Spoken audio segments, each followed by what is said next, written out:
नमस्कार दोस्तों, बीएसएटी की क्लासेस में आपका स्वागत है। और आज हम लोग देखेंगे important abbreviation for NTPC and group D. तो ये दोस्तों, इससे एक प्रश्न आपको मिलना बिल्कुल तय है। दोस्तों ये है क्या, ये जो है आपने प्रीवियस ईयर क्वेश्चन पेपर और जो इतने अनसॉल्व पेपर सॉल्व किए होंगे एनटीपीसी और ग्रुप डी में, एक चीज़ आपने कॉमन देखी होगी कि ज़्यादातर एग्जाम में ये एब्रीविएशन पूछी जा रही हैं। तो इससे एक टॉपिक, एक प्रश्न मिलना बिल्कुल भी तय है आपके लिए। और ये वहीं से मैंने निकाली, जितने भी प्रीवियस ईयर पेपर हैं उनमें से जो इतनी भी एब्रीविएशन आए हुए हैं उनको मैंने कलेक्ट किया है और फिर ये वीडियो बनाया है। इसका पार्ट 2 भी आएगा ताकि सारी कवर हो पाएँ। ज़्यादातर मैंने कोशिश की है इसमें कवर हो जाएँ आपकी, लेकिन कुछ भी रह गई हैं जिन्हें मैं पार्ट 2 में कवर करूँगा। और इसकी पीडीएफ भी अवेलेबल रहेगी, तो आपको कुछ भी नोट डाउन नहीं करना है, बस पीडीएफ अपने मोबाइल में सेव करनी है और एग्ज़ाम से पहले देख के जानी है। ये बहुत इंपॉर्टेंट टॉपिक है। तो फिर शुरू करते हैं आज इस वीडियो को, जिसमें हम लोग देखेंगे इंपॉर्टेंट एब्रीविएशन। तो दोस्तों पहली हमारी जो है एब्रीविएशन है पीपीपी। पीपीपी का अर्थ होता है पब्लिक प्राइवेट पार्टनरशिप। ठीक है, public private partnership. RO RO RO RO का मतलब होता है roll on roll of. I IPPB यानी इंडियन पोस्ट पेमेंट बैंक। आजकल ये आपने ये देखा होगा कि बहुत सारी पोस्ट पेमेंट बैंक खुल रही हैं, ठीक है, रिलायंस की वगैरह वगैरह की। तो ये बहुत इंपॉर्टेंट एब्रीविएशन है आईपीपी यानी India post payment banks. NRC, NRC का मतलब है national register for citizens. MOU, MOU sign किया, जैसे आपने देखा होगा कि आप करंट अफेयर्स जब पढ़ते होंगे तो देखते होंगे कि गवर्नमेंट ने आज इस कंपनी के साथ एमओयू साइन किया या इस कंपनी के साथ एमओयू साइन किया। तो उसका अर्थ क्या है? उसका अर्थ है मेमोरेंडम ऑफ अंडरस्टैंडिंग। ठीक है, तो ये भी बहुत इंपॉर्टेंट है। ओडीएफ, ओडीएफ का मतलब है ओपन डेफिकेशन फ्री, यानी जो है खुले में शौच से मुक्त। तो खुले में शौच से मुक्त कौन सा भारत का पहला राज्य था? पहला राज्य था हमारा सिक्किम, ये भी बता देते हैं साथ साथ। ओडीएफ का मतलब है ओपन डेफिकेशन फ्री। ठीक है, एनजीटी, एनजीटी का मतलब क्या है? एनजीटी का फुल फॉर्म है नेशनल ग्रीन ट्रिब्यूनल। इसके हेड कौन है? आप कमेंट बॉक्स में लिख के बताइए। और NEFRA यानी national finance reporting authority, national finance reporting authority. अब देख लेते हैं कुछ ऐप्स भी जो हैं इस बार बनी हैं, उनके नाम भी बहुत इंपॉर्टेंट हैं। जैसे कि सफ़र, सफ़र क्या है? System for air quality and weather forecasting. तो आप समझ गए होंगे कि ये एयर क्वालिटी और वेदर फोरकास्टिंग करने के लिए बना है, system for air quality and weather forecasting. NCRTCT, national capital region transport corporation. EFRRO यानी E foreigner regional registration office, यानी फॉरेनर्स के लिए जो है, फॉरेनर्स के लिए एक ऑफिस है जो रजिस्ट्रेशन करता है। दर्पण, दर्पण एक योजना है और ये काफ़ी इंपॉर्टेंट है। Digital advancement for rural post office for a new India. ठीक है। इरा, इरा का क्या मतलब है? इरा का मतलब है रियल इस्टेट रेगुलेटरी अथॉरिटी, यानी रियल इस्टेट बिजनेस को जो है रेगुलेट करने वाली अथॉरिटी। लाईफाई, लाईफाई आपने वाईफाई सुना होगा। वाईफाई की जो है एब्रीविएशन क्या है? आप लिख के बता सकते हैं। वाईफाई कमेंट बॉक्स में लिख के बताइए वाईफाई क्या होता है। वाईफाई, ठीक है, वाईफाई आपको कमेंट बॉक्स में लिख के बताना है। लाईफाई मैं इसमें बता रहा हूँ, लाईफाई का मतलब है लाइट फिडेलिटी। ठीक है, लाइट फिडेलिटी। तो दोस्तों ये एनटीपीसी के लिए बहुत इंपॉर्टेंट है, ये क्वेश्चन मिलेगा आपको, 100% मिलेगा। जीएसटीएन, अब देखिए जीएसटी आपको मालूम है गुड्स एंड सर्विस टैक्स। इन्होंने क्या किया है? इन्होंने कंफ्यूज करने के लिए एन लगा दिया है। अब एन है, एन का क्या मतलब है? Goods and service tax network. ठीक है, तो ये भी आपको ध्यान रखना है। BBPAT यानी voter verifiable paper audit trial. क्या है? Voter verifiable paper audit trial. सात, सात का मतलब क्या है? Sustainable action for transforming human capital. Sustainable action for transforming human capital. देखिए 2-3 बार आप इस वीडियो को देखेंगे तो ये आपको ज़रूर याद हो जाएंगी, और बेसिकली आपको याद करनी ही करनी है क्योंकि ये इंपॉर्टेंट है। भीम, भीम एक ऐप है। क्या है भीम का मतलब? भारत इंटरफेरेंस फॉर मनी, ये मनी के लिए है, ट्रांसफ़र करने के लिए, भारत इंटरफेरेंस फॉर मनी। ठीक है, कई सारी जो ऐप्स हैं वो इस बार रेलवे ने भी लॉन्च की हैं। उड़ान, उड़ान का मतलब है उड़ाए देश का आम नागरिक। ठीक है, ये भी बहुत इंपॉर्टेंट है। उजाला, उजाला एक योजना है और इसके तहत क्या किया गया था? इसके तहत एलईडी बल्ब्स जो थे वो बांटे गए थे सरकार द्वारा। तो इसका नाम देख लेते हैं, Unnat Jyoti by affordable LED for all. Unnat Jyoti by affordable LEDs for all. ये इतने कम रुपए में थे कि सभी लोग इसको अफोर्ड कर पाएँ। ठीक है, मुद्रा योजना, मुद्रा आपने सुना होगा। क्या है मुद्रा?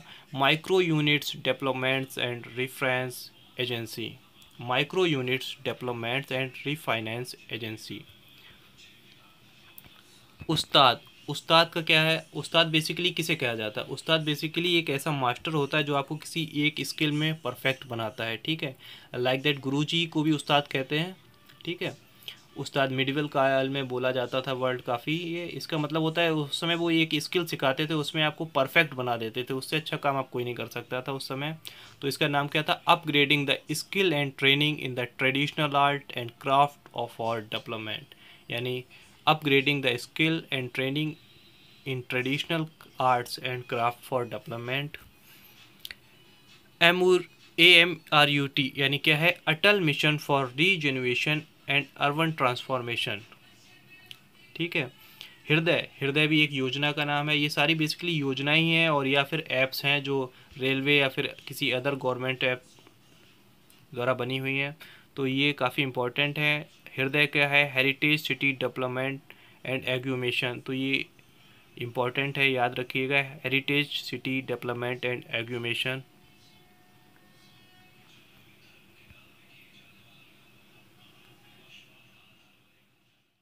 तो दोस्तों आगे चलते हैं, देखते हैं। आगे एक आतंकवादी संगठन का नाम है ISIS। इसका नाम क्या है? Islamic state in Iraq and al Islam and Syria. तो ये एक बेसिकली सीरिया और जो इराक का है एक आतंकवादी संगठन है जो सीरिया और इराक में काफ़ी फेमस है और वहाँ इनका काफ़ी कंट्रोल है, इन्होंने कई एरिया उसको कवर कर रखा है। नीति योजना, उस नीति है क्या है? National institution for transforming India. ये काफ़ी बार एग्ज़ाम में पूछा गया है और इस बार भी पूछा जा सकता है। जब से बना है तब से कम 4-5 एग्ज़ाम में ये क्वेश्चन आ चुका है, ठीक है। नीति को आप लोग को जो है ध्यान रखना है। National institution for transforming India. TRAI यानी telecommunication regulatory authority of India. IRDA, IRDA जो है काफ़ी इंपॉर्टेंट है।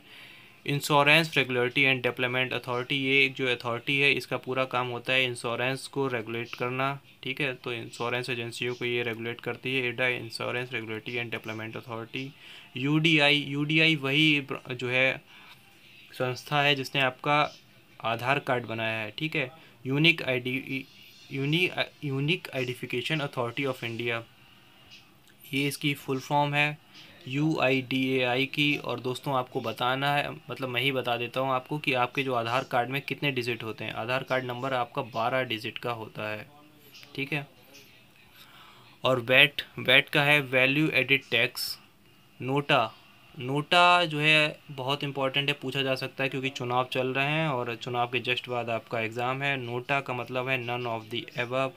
इसका मतलब क्या है कि आपको कोई भी पसंद नहीं है, जितनी भी सरकार हैं या जितनी भी पार्टीज़ हैं उनमें से कोई भी पसंद नहीं, तो आप नोटा का वो दबा सकते हैं। तो NOTA none of the above.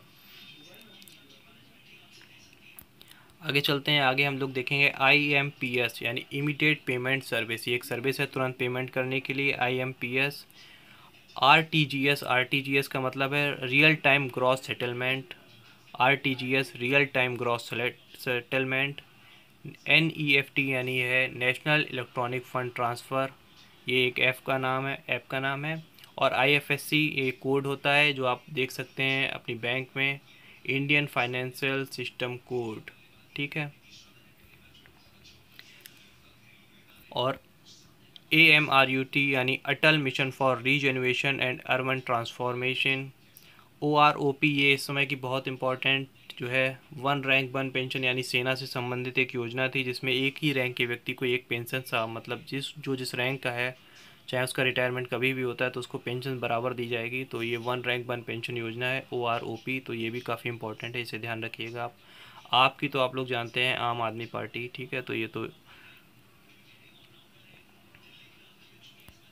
और सबसे इम्पॉर्टेंट जो इस वीडियो की सबसे इम्पॉर्टेंट एब्रीविएशन है वो है IRCTC यानी Indian railway catering and tourism corporation. इसका काम होता है रेलवे को मेंटेन करना और उसके लिए कई सारी ऐप इन्होंने बनाई हैं। आशा, आशा बहुओं का नाम आपने सुना होगा, आंगनबाड़ी से रिलेटेड हैं आशा बहुएँ। इनका क्या क्या होता है? एग्रीसिएटेड सोशल हेल्थ एक्टिविस्ट। ये क्या करती हैं बेसिकली? ये करते हैं कि कई जो प्रेग्नेंट महिलाएं हैं या फिर कुपोषित बच्चे हैं उनको इलाज सही से कराना, या उन्हें जो सरकार ने योजनाएं चलाई हैं उनकी जानकारी देना। तो ये काम आशा बहुओं को होता है, तो ये भी काफ़ी इम्पोर्टेंट है आशा। ठीक है, आगे है कोबरा। कोबरा कमांडो आपने देखो सुने होंगे, या कोबरा तो है commando battalion for resolute action. ठीक है, commando battalion for resolute action, cobra काफ़ी इंपॉर्टेंट है। मनरेगा तो कई बार पूछी भी जा चुकी है, पहले इसका नाम नरेगा हुआ करता था। दोस्तों आप बता सकते हैं ये भारत के किस राज्य से सबसे पहले चलाई गई थी मनरेगा? कमेंट बॉक्स में लिखकर बताइए। तो मनरेगा का जो है पूरा नाम है Mahatma Gandhi national rural employment guarantee act. इसमें के तहत एक गारंटी दी जाती है कि हाँ आपको 100 दिन के लिए, 100 दिन, ये भी क्वेश्चन पूछा जा चुका है कि कितने दिन के लिए काम की गारंटी है, तो 100 दिन की काम की गारंटी है इसमें, ये एक योजना है। IMEI इसका मतलब है इंटरनेशनल मोबाइल इक्विपमेंट आइडेंटिटी। ठीक है, international mobile equipment identity. SEBI का मुख्यालय कहाँ है, आप जो है कमेंट बॉक्स में लिख के बताइए। सॉरी, इसका जो है फुल फॉर्म है security and exchange board of India, security and exchange board of India. ठीक है, तो दोस्तों ये थी इस वीडियो की लास्ट एब्रीविएशन। आपको ये वीडियो कैसी लगी प्लीज़ हमें कमेंट बॉक्स में लिख कर बताइए। और दोस्तों इसका PDF का लिंक आपको डिस्क्रिप्शन बॉक्स में मिल जाएगा, और ये सारी की सारी इंपॉर्टेंट है, एक दो बार आप इनको ज़रूर देख लीजिएगा। ठीक है,